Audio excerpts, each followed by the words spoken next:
Well, that brings something to my mind. Good. Because I've recently been in dental practices, and it seems to be a recurring theme lately. With so much insurance dependence and so much limitation on what insurance will pay, it's devaluing what the practice can afford to pay the hygienist. And I imagine the other parts of the clinical team, the dental assistants, perhaps the lab assistants, I don't know, and the whole team is faced with the reality that maybe the financial health of the practice cannot sustain raises or even the current incomes that they're receiving.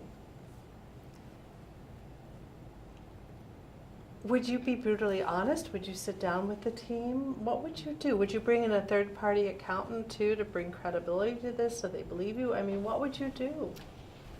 All of the above, really. Would is what, you? yeah, because, I always have felt that we are in the one profession where we have to be brutally honest and open and transparent, because it makes sense. It makes sense. And it is a tough call. It is, because the more and more that practices are insurance driven, where everything is wrapped around insurance. And of course, insurance, as we know in our field, we're not crazy about insurance, even those that have no choice but to honor it.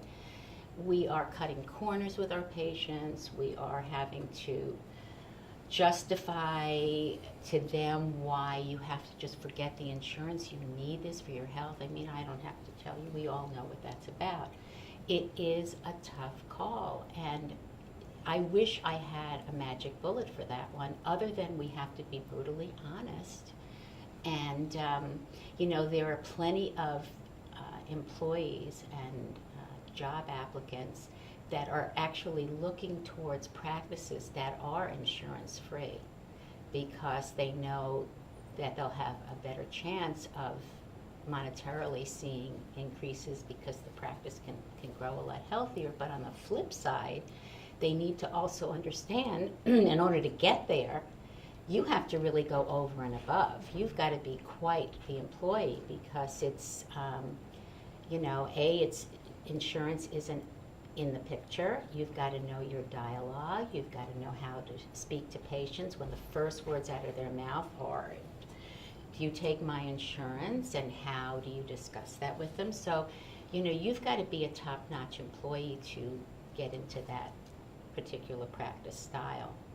But I wish I had the answer to that. And my guess, just an educated guess, is that what will happen over time, and I hope I'm wrong, but I just can't imagine there's going to be any other choice, is that I think the insurance-driven practices are going to have to cut back on the amount of team members that they have. I just don't see, so it's going to be people doing a little bit more